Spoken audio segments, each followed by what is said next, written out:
Hello, I am Rebecca from the Crystal Studio. We are based in Halifax in West Yorkshire, but we do have an online community on Facebook, Instagram, TikTok and on YouTube. So if you aren't following me, make sure you follow me on all those platforms. We do tons of workshops, we do little hints and tips, we do live sales, we do loads of stuff and give you loads of value. So today's live is about crystals and how to get started with them and just how magical they are. So if you're a beginner and you're wanting to get started on your crystal journey and you don't know where to start, you don't know what to do with them, then I've got some tips for you. Now the first tip is to get started. Crystals are amazing, they are magical and they have transformed my life, which is why I am so passionate about teaching other people about crystals and spreading the crystal magic about. Now, crystals are natural, they come from nature and they are a gift from Mother Nature to help us heal ourselves on a physical, an emotional and a spiritual level. Now, crystals can only help you if you work with them regularly and consistently. So my massive tip for you all is that you need to work with your crystals on a consistent basis. So keep them with you, keep them in your energy.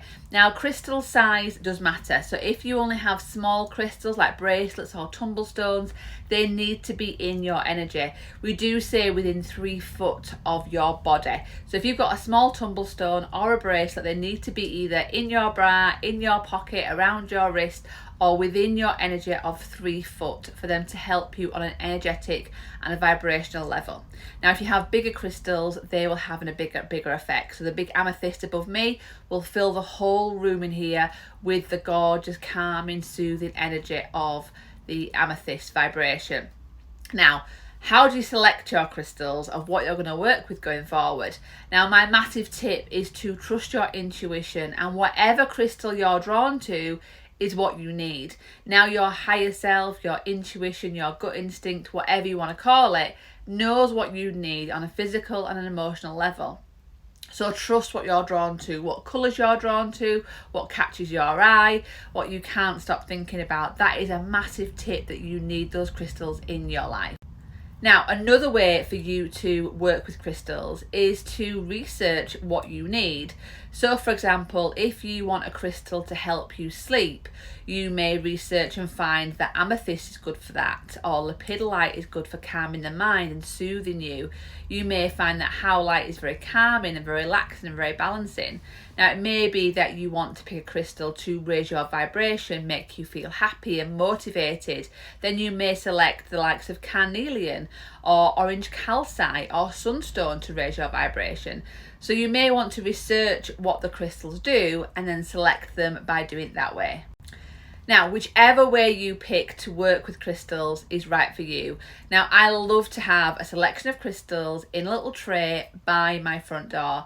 And before we leave, my girls and myself will pick a crystal at random without even looking. And that is a way that I know that my higher self has selected that crystal and gives me some insight into what I need for that day. So, for example, if I were to pick a citrine crystal, it may mean that I need some joy and some happiness and some upliftment being brought into my life. When you do start working with crystals, it's very important for you to cleanse your crystals. Now, crystals are like sponges. So imagine you have a sponge and you pop it in your bath. That sponge becomes so full of water, it won't take any more water on. So you have to squeeze the sponge in order for it to allow to take on more water. And that is exactly what crystals are like. Crystals are full of energy. They take on negative energy for you. So you have to squeeze them out and make them clean and clear again. Now, how we do that is different options. My top 3 ways is the full moon. It's an amazing way to cleanse your crystals. We like sage, so sage and smoke cleansing is a great way. And also selenite. Now, selenite is a white crystal that helps to cleanse and clear energy. Now, you can use other ways as well, such as you can use the earth, you can use rice, you can use water. Now there are some caveats with those, which I'll go into in a second video, but for the first beginners I recommend selenite, the full moon, and sage is a perfect way to cleanse your crystals. Now cleanse your crystals as soon as you get them home, because crystals will absorb energy from the shop, they will absorb energy from being driven home, they will absorb energy from the postman,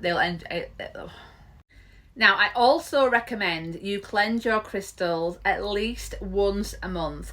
Now, if you're working with a crystal every single day as a bracelet or as a tumble in your bra or pocket, I recommend you cleanse it every single day. So get yourself a little piece of selenite and pop your bracelet or your tumble stone with the selenite overnight for it to cleanse and clear that energy away.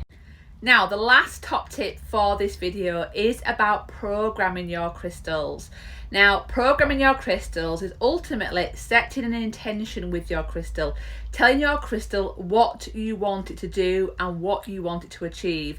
So it has to be in the present tense, in a positive manner. So for example, if it is lepidolite for sleep and stopping to overthink when you're getting into bed, you would hold your lepidolite in your hand and you would say, I have the best night's sleep ever. I drift off calmly and easily into a really amazing night's sleep. And again, say that over and over again 2 or 3 times while you're holding that crystal in your hand. That then programs that crystal to help you achieve what your desire is. Now you can do it with as many crystals as you want. So it may be that you're working with a couple of crystals a day and they have different intentions. Now you don't have to set intentions with your crystals or all of your crystals. They all know what they have to do. They all have a vibration and energy. But to give it that extra edge, setting an intention gives it an extra power, an extra oomph if you like. So I like to set intentions with crystals that I am wearing and crystals that I am actually working with. So I hope you found that useful. There will be another video explaining more about crystals and how to work with them. So make sure you subscribe and follow me for more.